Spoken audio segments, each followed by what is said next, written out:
안녕하세요. 여러분의 상구입니다. 오늘은 제 차트 지표 세팅 방법을 물어보신 분이 계셔서 별로 어려운 것은 아니기 때문에 제가 알려드리도록 하고요. 비트코인 단기 전망에 관해서 설명을 좀 드리도록 하겠습니다. 모든 관점은 제 개인적인 생각일 뿐이고 정답이 아니기 때문에 판단은 여러분들이 하셔야 합니다. 일단 차트를 초기화시키기 전에 단기적인 전망을 보면요. 저는 거시적인 관점에서 봤을 때는 이러하다라고 영상을 최근에 촬영해서 올렸습니다. 거기에 장기적인 전망은 제가 보는 나와 있고요. 단기적으로는 어제 상승 추세선이 첫 번째 지지선, 두 번째 지지선, 세 번째 지지선까지 이렇게 있었는데요. 뭐 세 번째 지지선까지는 최후의 지지선까지는 제가 생각을 하지 않았고요. 첫 번째 지지선과 두 번째 지지선은 깨질 것을 예상을 했습니다. 그래가지고 저는 그 전저점인 22,345를 깨지 못하고 반등을 줄 거라고 예상을 해가지고 제가 어제 22,477.5달러에 매수 10배로 걸어놨었는데요. 22,487을 찍고 올라갔습니다. 10불 차이로 체결이 안 됐습니다. 그래서 지금 취소를 한 상태고요. 저는 일단 이렇게 제가 보는 관점에서 좀 타이트하게 잡는 편입니다. 그래서 이렇게 체결이 안 되고 아슬아슬하게 올라가는 경우가 많은데요. 보통은 거미줄이라고 해서 저배로 이렇게 거미줄을 체결해서 내려오는 매매 방법이 있고 저처럼 한방 보배 매수를 해서 하는 방법이 있는데요. 저는 거미줄 전법은 잘 안 씁니다. 왜냐하면은 그걸 좋아하시는 분들은 좋아요. 저는 왜 안 하냐면은 저는 제 타점에 한 방에 들어가서 아니다 싶으면 손절을 빠르게 해야 하기 때문에 저는 먹을 때 크게 먹고 손절할 때 조금 손절을 하기 위해서 그 거미줄 전법을 쓰지 않는 겁니다. 이거는 자기한테 맞는 방식이 있기 때문에 뭐가 옳다고 할 수는 없고요. 거미줄 방식으로 소소하게 익절하시는 분들은 그게 맞을 수도 있어요. 어쨌든 저처럼 이렇게 타이트하게 타점을 잡고 매수를 한 방에 걸어놓는 분들은 이렇게 10불 차이로 체결이 안 될 수도 있다는 점이 있습니다. 저는 일단 첫 번째, 두 번째 지지선이 깨질 거라고 생각한 근거는요. 어제 나스닥이 워낙 하방 추세였고 나스닥 마감 시간이 4시간을 앞둔 상황이었고 하방 추세가 이어진다면 비트코인의 조정이 이어질 텐데 전저점은 깨지 못할 거라는 저만의 판단이 있었습니다. 그 판단이 적중을 했죠. 체결은 되지 못했지만요. 일단 저는 현물 아직 가지고 있고요. 현물 찾고 조금만 떨어지면은 아직 갖고 계세요? 아직 갖고 계세요? 물어보시는데요. 그냥 제가 알아서 말씀드릴 때까지 좀 궁금하셔도 좀 기다려주셨으면 좋겠어요. 일일이 답변을 어떻게 해드립니까, 제가. 맞죠? 저는 8월에 별 큰 악재가 없으면 반등장 줄 것 같고요. 관점은 변함이 없다는 점 다시 말씀을 드립니다.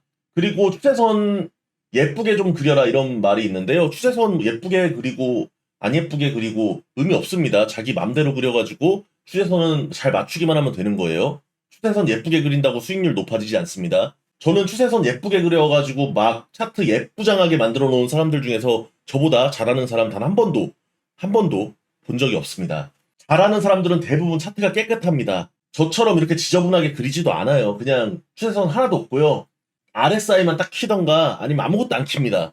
보통 잘하는 사람들은 재능이 최우선이기 때문에 재능으로 하는 사람들이기 때문에 캔들하고 거래량만 보면 돼요. 근데 저는 그분들보다 재능이 떨어진다고 생각하기 때문에 여러 지표들을 공부를 하는 편이고요. 관점은 여기까지 하고 차트 설정 방법 말씀드리겠습니다. 별거 없는데요. 일단 다 꺼보겠습니다. 자, 처음에 딱 거래소 차트를 보면 이 상태입니다.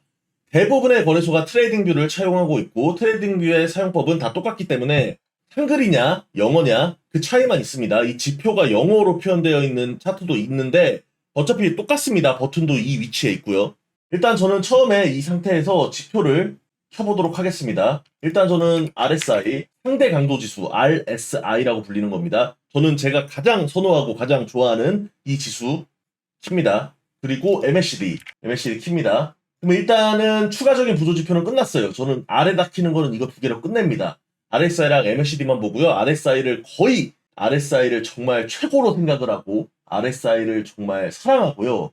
MACD는 RSI를 보조하는 지표로만 RSI 저는 14로만 봅니다. 왜냐하면 모든 거래소 기본적인 세팅이 14고 2018년부터 14로만 차트를 봐왔습니다. 막 여러 가지 RSI 6, 12, 24 이렇게 켜져 있는 모바일 같은 거 있는데 다 지우고 전 14로만 맞춥니다. 제 스타일이에요.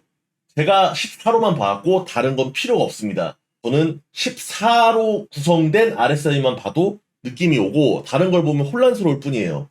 그리고 보겠습니다. 다음에 이 안에 키는 지표들. 볼린저 밴드. 볼린저 밴드를 키면 위아래가 잡힙니다. 이치모쿠 클라우드 일목구름 킵니다. 일단 볼베는요, 조금 선호를 합니다. 하지만 RSI보다 선호하는 건 아니지만 위아래 밴드를 보면서 매매를 하고요. 일목구름은요, 사실 처음에는 좀 보려고 했는데 이거 잘 안 맞더라고요. 근데 이거 키면 예뻐가지고 그냥 킵니다. 왜냐하면은 저는 이거 켜져 있는 차트로만 눈으로 봐왔기 때문에 익숙하기 위해서 여기까지는 딱 킵니다. 그리고 다른 지표는 안 보는데요. 최근에 보기 시작한 게 추세선. 최근에 공부하기 시작한 게 추세선이죠. 이런 식으로 추세선 그려보고.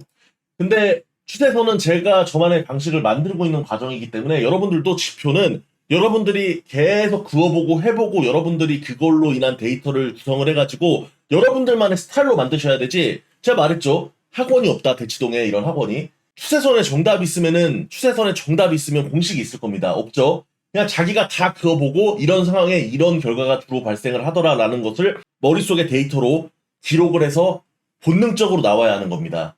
그게 경험이고요. 그 방법밖에 없어요. 그러니까 돈을 잃어야 한다는 거죠. 수업료를 내야 한다는 거고요.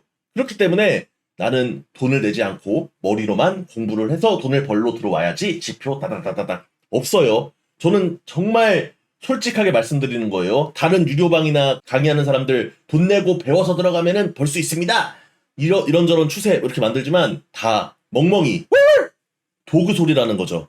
제가 이동평균선 MA는 제가 보고 싶을 때 봅니다. MA 키는 건 간단해요. 이동평균 MA 검색하면 이동평균 뜨죠. 그러면 켜요. 킨 다음에 들어가 설정을 누릅니다. 인풋을 보고 길이. 여기서 200일선을 보고 싶다. 그럼 200을 체크를 합니다. 모습은 저는 뭐 좀 잘 보이는 걸로 좀 굵게 해가지고 이렇게 해놓고 자 이렇게 확인했죠. 그럼 200이 날봉으로 보면 200일선이 이렇게 딱 보입니다. 그리고 주봉으로 보면 200주선으로 바뀌겠죠. 근데 이거는 지금 주맥스 차트가 200주선까지 안 보이는 것 같고요. 200일선 이렇게 보는 겁니다. 만약에 시간봉으로 보면 200시간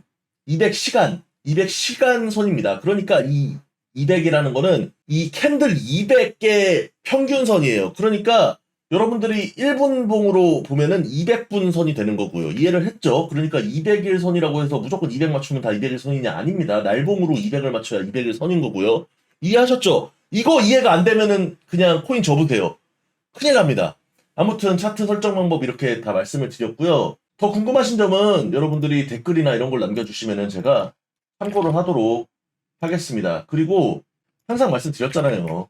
정답은 없고 돈을 버는 것이 결국은 매매를 해서 돈을 버는 사람이 진리고 돈을 버는 사람이 실력이고 그것밖에 없는 겁니다. 돈은 벌지도 못하면서 매매하지도 못하면서 이론만 가득 차서 없는 겁니다. 자, 100일선, 300일선 그었는데 사실 100일선이 300일선 위로 올라가야 돼요. 상승장이 오려면. 지금 이 데드크로스 상태에서는 사실 찐 반등장은 오기 어렵습니다. 100일선 여기 28,000이라도 돌파하면 다행이에요. 아마 여기가 큰 저항선 구간이 될 겁니다.